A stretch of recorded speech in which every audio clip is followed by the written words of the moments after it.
Mr. Benjamin's Suitcase of Secrets by Pei-Yu Chang, based on a very true story about Walter Benjamin. Not so long ago, a gentleman named Mr. Benjamin lived in a big city. He was a brilliant philosopher and had all sorts of extraordinary ideas.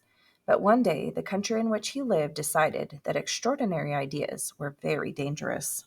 Therefore, everyone who had extraordinary ideas had to be arrested. Arrest him! Arrest him! Arrest him! Every day, more and more soldiers came to arrest more and more people. By the time Mr. Benjamin decided to run away, all the streets had been blocked and guarded. So Mr. Benjamin went to see Mrs. Fitco, who knew all the hidden paths to everywhere. It was said that she had already taken several people across the border to the neighboring country, where nobody got in trouble for having extraordinary ideas. When he arrived, there were already a few people with Mrs. Fitco who also wanted to escape. She wanted to help them all.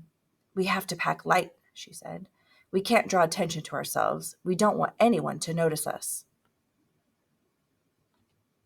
Soon the day of the great escape arrived. "Where on earth is Mr. Benjamin? It'll be light soon, and then it'll be too dangerous." Mrs. Fitco looked nervously around, while the others practiced not drawing attention to themselves. At last they saw Mr. Benjamin in the distance, huffing and puffing and sweating.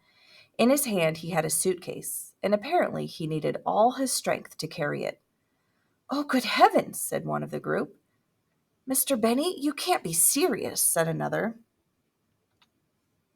They all looked at him in astonishment and wondered if Mr. Benjamin really intended to carry this heavy suitcase across and over the mountains. Now, there's one thing we need to know about Mr. Benjamin. Some people thought he was bad luck. Others said he was sometimes just a bit clumsy, but most regarded him as the smartest man they had ever met. And if such a clever man really wanted to take a heavy suitcase across the mountains, then he must certainly have a very good reason for doing so. And so they all set off with the suitcase. The road was long. It led them down steep stairs, past blackberry bushes and olive trees. Then it took them steeply upward over rocks and big boulders. Once Mrs. Fitco asked Mr. Benjamin if it wouldn't be better for him to leave his heavy suitcase behind. "I can't," he replied. "The contents of this case can change everything. It's the most important thing to me, more important than my life." After countless blackberry bushes, olive trees, and big boulders, the exhausted group finally reached the border. They only had to get past the border guards, and then they would be free. The people who were allowed through danced in celebration of the new life that awaited them. Even Mr. Benjamin could scarcely hold back his feelings of joy. But when it came to his turn, he was rejected. "You can't come through. You must go back," the border guard told him. The last time anyone saw Mr. Benjamin was in a small hotel in the mountains. Then he disappeared, and with him disappeared the suitcase that had been so important to him.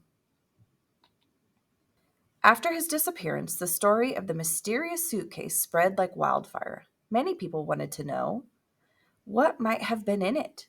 What was so important to this clever man that he wanted to save it at all costs? Have you heard about the suitcase?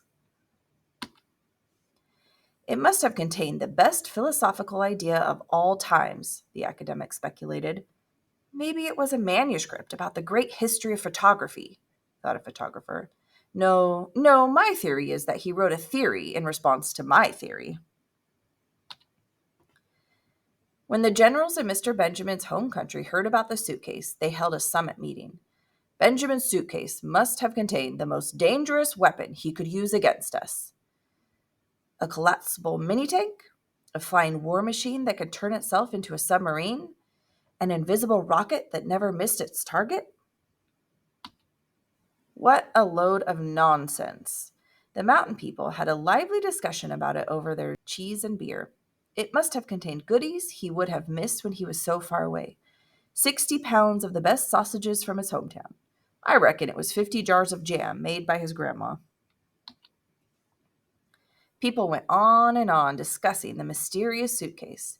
Even today, people are still wondering what Mr. Benjamin had in it. But there is one thing they all agreed on. It was something very, very extraordinary. Mr. Benjamin.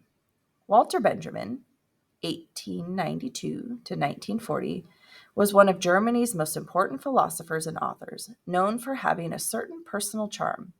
A very good friend of his, Theodore W. Adorno, said that he looked like a magician as he often wore a very tall hat and carried some kind of magic wand. Walter Benjamin had many interests. He wrote theories about aesthetics and literature, photography, politics, the media, translation, and much more. He also wrote radio plays and invented children's games, did research on color and fantasy, and liked collecting puzzles, children's books, and cards that depicted old Russian toys.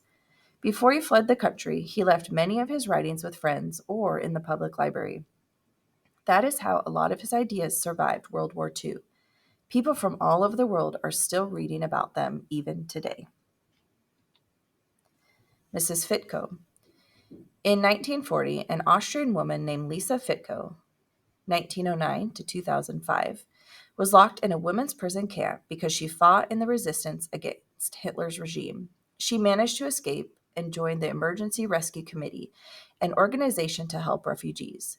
They rescued people who were in danger from the Nazi dictatorship and generally had to break the law to do so. At the risk of her own life, Lisa Fitko guided the escapees along narrow paths across the Pyrenees as far as the Spanish border. People called it the F route. From there, they would make their way by ship to the United States or to South America.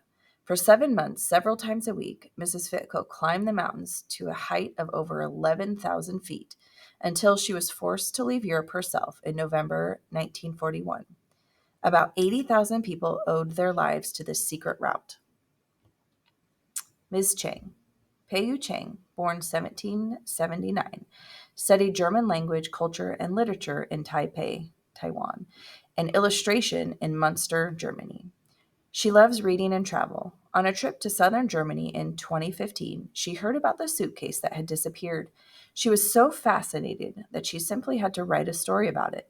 In February 2016, she finished her studies under Professor Felix Scheinberger when Mr. Benjamin's Suitcase's Secrets. This is her first children's book.